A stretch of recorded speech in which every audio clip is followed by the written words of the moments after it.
السلام عليكم ورحمه الله وبركاته. ازيكم يا حبايبي؟ اخباركم ايه النهارده يا بنات؟ احنا رجعنا لكم فيديو جديد وحاجه اول مره اعملها في مطبخي، في مطبخ دودو جلال. بس بصراحه شايفين الجمال ما شاء الله تبارك الرحمن. اكيد طبعا عرفتوا ايه ده كسكسي على الطريقه المصري الفلاحي الجميله. بس والله ما شاء الله تبارك الرحمن، طلع جميل جدا ومستوي سوا 10/10، وطريقته حلوه جدا. وهقولها كلها واحده واحده من غير ما نسيب اي تفصيله صغيره، عشان يطلع معاكم باذن الله حلو وتعملوه بالجمال ده ومفلفل زي حبات الرمل. يلا هنا نسمي الله بقى ونبتدي مع بعض. واول حاجه انا جبت الدقيق بتاعي، ده دقيق غله يا بنات، مش شرط يكون دقيق فينو، صدقوني بالدقيق الغله كمان حلو جدا وما شاء الله عليه بيمط وحلو وجميل وهيعجبكم باذن الله. شايفين انا بحضر الميه بتاعتي، طبعا هو عباره عن الدقيق وذره الملح والميه. الميه بقعد ابخبخ في الميه كده او حد يرشها لي زي ما انتم شايفين، وانا ايه بتبلوري فيه زي ما انتم شايفين كده يا حلوين. تنزلي نازله خفيفه عليه مع البلوره اللي هي اللفه دي اللي انت بتلفيها دي، بتبلور معاكي العجين وتخلي الكسكسي يطلع معاكي مفرول وجميل وما يطلعش معاكي. واحده واحده كده وتبخوا مع بعض واحده واحده وبيطلع معاكي جميل جدا، مش هنضطر ان احنا نشتريه تاني من بره، لان طريقته طلعت سهله جدا. ممكن تجيبي كيلو دقيق تعملي بيه وتجربيه، هيطلع معاكي برضو ما شاء الله تبارك الرحمن. دقيق الفينو اللي هو متعدد الاستخدامات هيطلع معاكي ان شاء الله 10/10. شايفين ما شاء الله اللهم بارك يا رب، بدأ يتفرول معايا واحده واحده. شايفين تضغطي عليه بقى الضغطه بعد ما نحس ان هو شبع من الميه كده وبرولناه كويس، تضغطي بقى الضغطه دي اكنك بتمرشي كده. شايفين ده عشان تتاكدي ان ما عادش فيه اي دقيق خالص وكله شرب من الميه وكله شبع من الميه، وفي نفس الوقت ما يكونش فيه اي تكتلات كبيره. احنا عايزينه كله صغير زي ما انتم شايفين كده. شايفين ما شاء الله اللهم بارك يا رب، جميل جدا يا بنات. هو بياخد فعلا غلبه وبياخد دوشه بس حلو جدا، والنتيجه في الاخر بتكون مرضيه باذن الله وهتعجبكم باذن الرحمن. طبعا احنا هنعمل كسكسي على الطريقه الفلاحي الاصلي من غير اي حاجه. احنا ممكن نعمل الخطوات دي كلها في الكبه، لو انت عندك كبه ممكن تعمليه في الكبه، هيطلع معاكي برضو ان شاء الله حلو.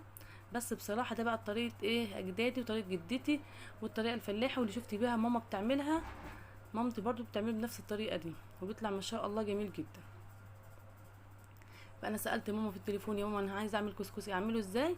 قالت لي على الخطوات، وانا قلت نسمي الله ونبتدي مع بعض باذن الله. وان شاء الله لما ماما تيجي هخليها هي اللي تعمله لكم تاني بايديها باذن الرحمن.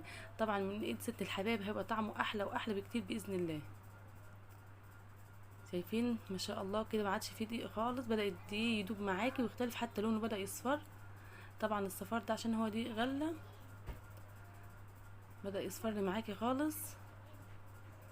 معنى ان هو اصفر كده يعني ما عادش فيه دقيق، يعني كده عاد كل الدقيق شرب من الميه. احنا بنقعد نبخبخ كده ونرشش عليه الميه لحد ما نحس ان خلاص ما عادش فيه دقيق خالص، تيجي حتى تحط ايدك تحت كده ما تلاقيش فيها دقيق. لكن طول ما انت ايدك بتطلع معاكي دقيق هترش ميه وتقعدي ايه تبرولي فيه كده لحد ما ربنا يصلح له الحال باذن الله ويطلع معاكي حلو باذن الرحمن، وعامل زي حبات الرمل المبلول.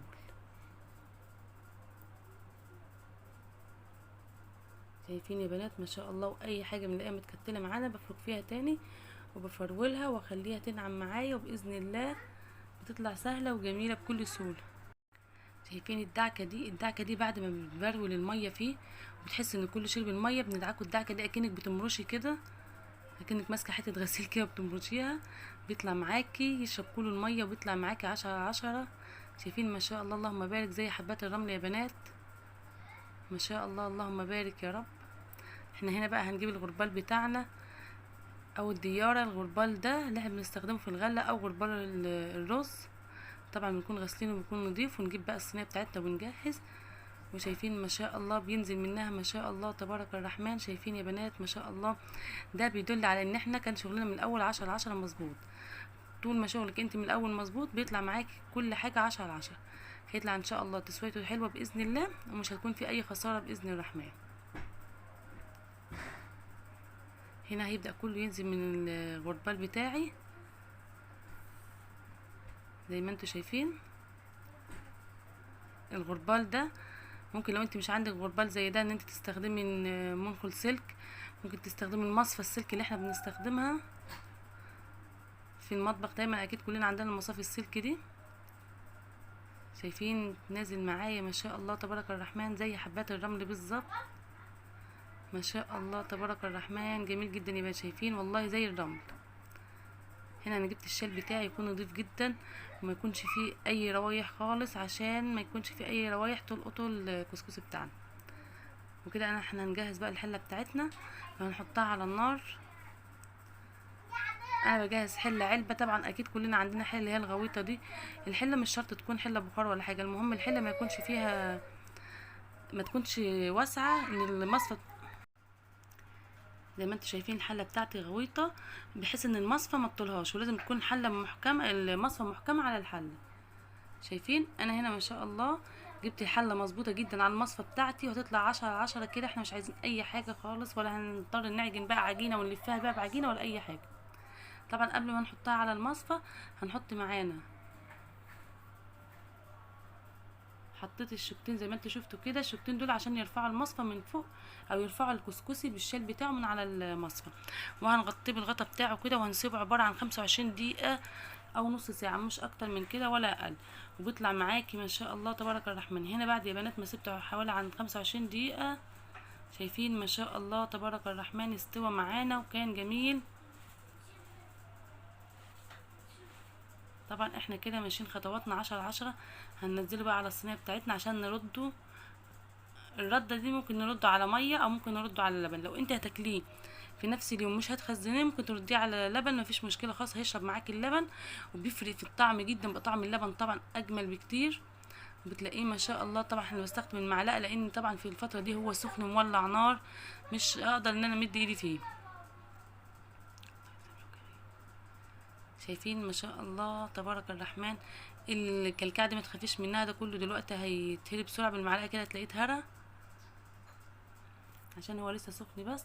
لكن مجرد ما بيبرد شويه وبتمسكيه بايدك بتلاقيه اتفرول كله في ايدك. انا هنا حطيت عليه كوبايه اللبن واقعد بقى اقلبه كده مع بعضه. كوبايه اللبن دي ما شاء الله ظبطت الدنيا معانا زي ما انتم شايفين. هنرده بيها عشان نرجع نرده تاني على النار. الرد تاني على النار دي هتسويه معاكي وهيطلع معاكي 10/10 باذن الرحمن. هنا بدأ يبرد معانا، طبعا اللبن والميه بردوه شويه، بدأ يبرد معانا. وانا بعد ما فرولته هرجعه تاني على المصفى والحله تاني بتاعتي. ما شاء الله لونه بدأ يصفر يا بنات، واللون بدأ يبقى جميل معاكي وما شاء الله تبارك الرحمن جميل جدا. هنرجع تاني نولع عليه النار وهنحط عليه الشال تاني نلف عليه من فوق، وهيطلع معاكي ما شاء الله اللهم بارك يا رب 10/10. هنا دي بقى هنسيبه عبارة عن 25 دقيقة برضو او نص ساعة، وهتشوفي بقى الجمال بعد كده. طبعا حاسبي عشان الشال بيكون في الفترة دي سخن جدا، هو كمان مش بيبقى قادرين نمسكه بايدينا. شايفين اللون، شايفين القوام، وزاد معاكي. شايفين يا بنات ما شاء الله تبارك الرحمن الكسكسي طلع 10/10، والقوام بتاعه زاد كده استوى ولونه اصفر وجميل ويتاكل بقى على طول. عايزه تزودي عليه بقى سمنه في الفتره دي زودي، عايزه تزودي عليه لبن تكليب لبن، عايزه تكليب شوربه، عايزه تكليب تقليه. يعني في ناس زمان كانت تعمله شويه تسبيكه كده وتحطها عليه تقوم واكلاه، ناس تعمله بسمنه وسكر وتاكله، ناس تعمله بلبن، ده على حسب ذوقك. انا النهارده هنونه بنتي قالت لي يا ماما انا عايزه عليه عسل اسمر، وكان اول مره اعمله بالعسل الاسمر، بس والله كان جميل يا بنات. يعني شايفين ما شاء الله مجرد ما ريحته طبعا بتملى المكان، بيخلي كل اللي حواليك يقول انه جعان. هنا الصغيره جابت لي طبق وقالت لي حطي لي يا ماما حطي لي عليه عسل اسمر، قلت لها من عيوني يا نونه، وكان جميل جدا. شايفين هنحطه تاني بقى في الغربال عشان يطلع معاكي ويفرول معاكي ويبقى معاكي 10/10. ده كده قبل ما احطه في الغربال حطيت لهنا العسل الاسمر واديتها طبقها تاكل وهو دافي. فانت ممكن تفركيه بايدك كده، لو انت مش عايزه تحطيه في الغربال تاني ممكن تحطيه في الغربال، مش هياخد معاكي 5 دقايق بالظبط هتلاقيه كله نزل، لان هو اصلا كده كده مفرول ومستوي وحاجه 10/10. فاحنا هنحطه في الغربال كمان مره عشان نضمن ان هو ينعم معاكي زي الرمل بالظبط، هيكون عامل زي رمل البحر كده، الرمل المبلول. شايفين بينزل بكل سهوله جدا لان هو اصلا ما شاء الله مفرول وجميل ومستوي، ومش هيتبقى معاكي في الغربال اي حاجه خالص، كله هينزل باذن الله. ما شاء الله تبارك الرحمن. كده طبعا احنا ضمننا سواء يا بنات، واستوى بقى حاجه 10/10 ومفرول وجميل معاكي. شايفين ما شاء الله تبارك الرحمن، اللهم زد وبارك يا رب، ويحسن ما بين ايدينا احنا واياكم. طلع معانا حبه كسكسي جميل، واستنى اشوف تعليقاتكم واشوف وشكم على خير يا رب. متنسوش اللايك يا احلى اخوات في الدنيا.